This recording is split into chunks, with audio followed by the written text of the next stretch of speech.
The video game industry, like any other popular industry, has an entire outlet of media that breaks news, gives reviews to various products related to that industry, as you would expect. And in the modern day in the video game industry, it appears there is a clear line in what's regarded as traditional games media and new media.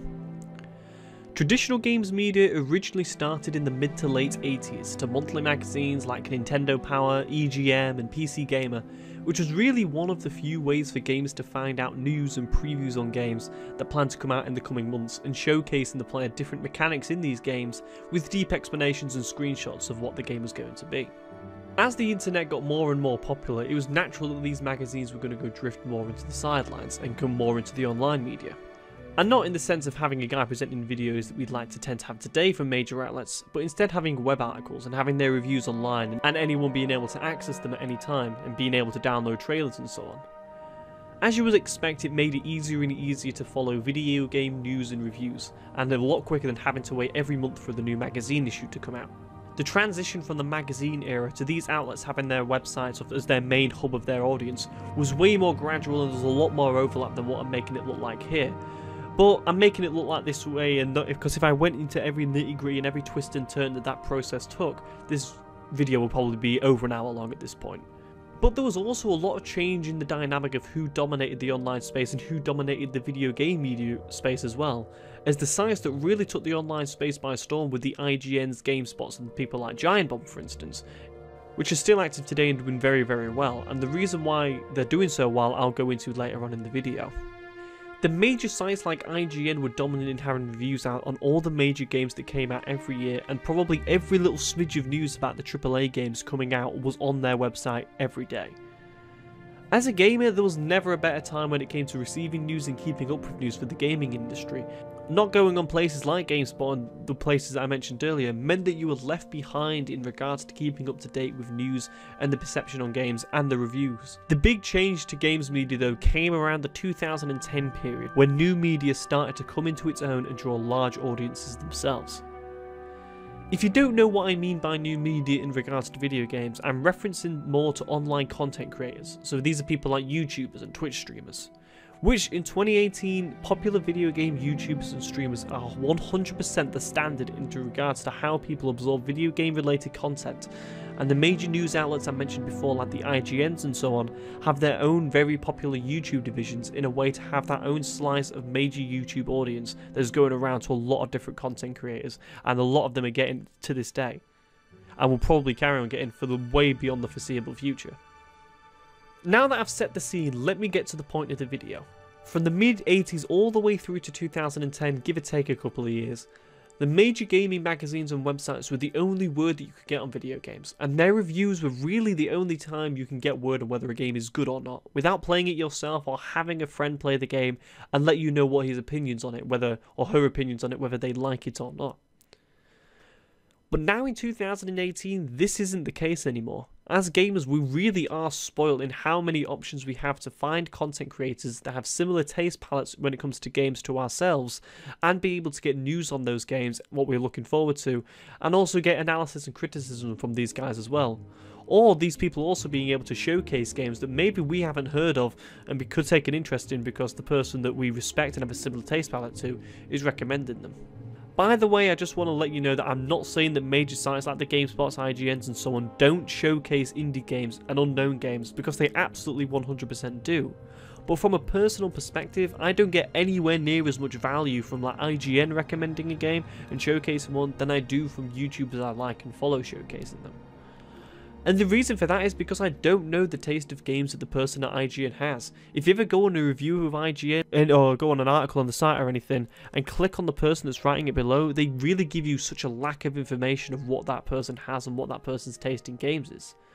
Whereas the YouTuber I follow, I've watched for hours and hours of his videos about games and listened to hours and hours of their podcast, which is about games as well. So I have a very, very good idea about the kind of games that person likes and dislikes. And their recommendations, their criticisms have way more value to me than a name at the bottom of a website who I don't recognise and don't know anything about.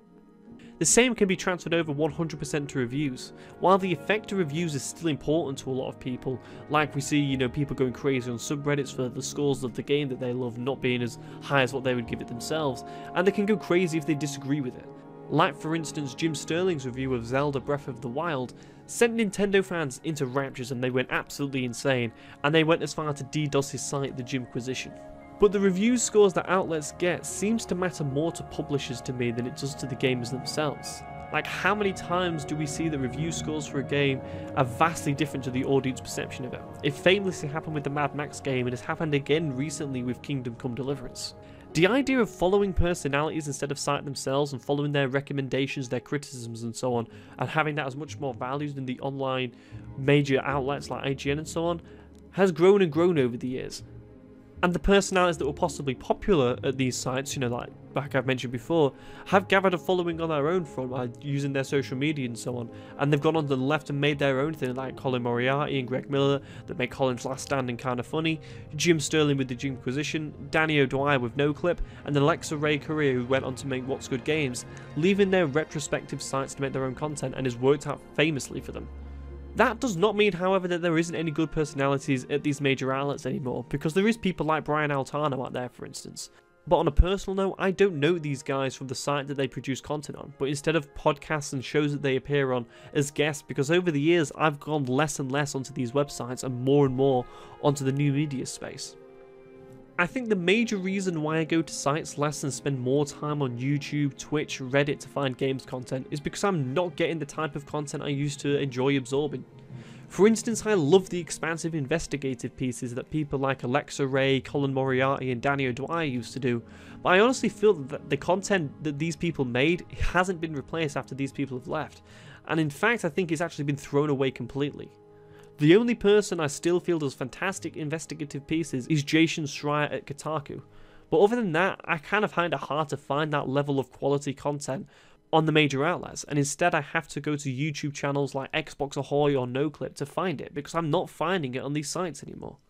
And I think the major reason for that is because those pieces take a lot of time to make, to research and to craft into a well-constructed piece, and they don't often draw in the type of large audiences to get a valuable payoff for the amount of work that it takes to go into to make that quality content. And the major concern of the executives at these sites is to get as many viewers on their site and as many clicks on their site as possible to draw in advertisers.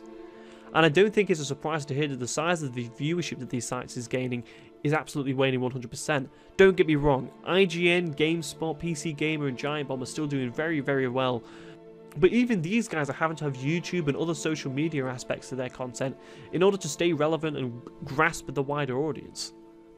But I'm talking more about sites like Joystick that shut down a couple of years ago, or Polygon, which will probably shut down, if we're going to be honest, in a couple of years if they don't change the quality of their content. Because these sites end up having to resort to clickbait and throw away content to try and get as many clicks on their site as possible in order to appeal to advertisers, or use drama on the internet to try and draw more clicks to their site that have a temporary bump in viewership.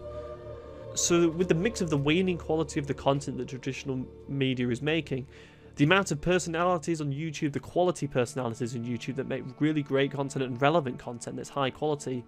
and the audiences that formerly absorb the content of traditional media is now getting smaller and smaller, has led to the effect of traditional media and video game industry declining. And I think over the course of time we'll start to see that publishers take note of this. You could probably argue that this has already started. When you look at E3 for instance, it used to be an event exclusively for the traditional press, and over the course of time more and more online bloggers and YouTubers and online personalities start getting invited. And now the show is completely open to the public, so we've gone step by step at E3 and 100% to opening up for the public. And even for instance the people on the voting committee for the Game Awards. Back in the day it used to be just like IGN, Kotaku, people like that, and now we're getting YouTubers on it like What's Good Games, Kinda Funny, and the guys over at Easy Allies. And even with games themselves, it's very much a common affair for content creators to receive code for a game at the same time the major outlets do, so they can get their reviews out at the same time as everyone else and get their content out, because the publishers are starting to realise that the content that the content creators are making is as valuable as those of the reviews at IGN and so on. So thanks a lot for watching this video. I really hope you enjoyed it. I just had this idea of making a few points about the idea of traditional games media going downhill than what it was 5 even to 10 years ago, for instance, because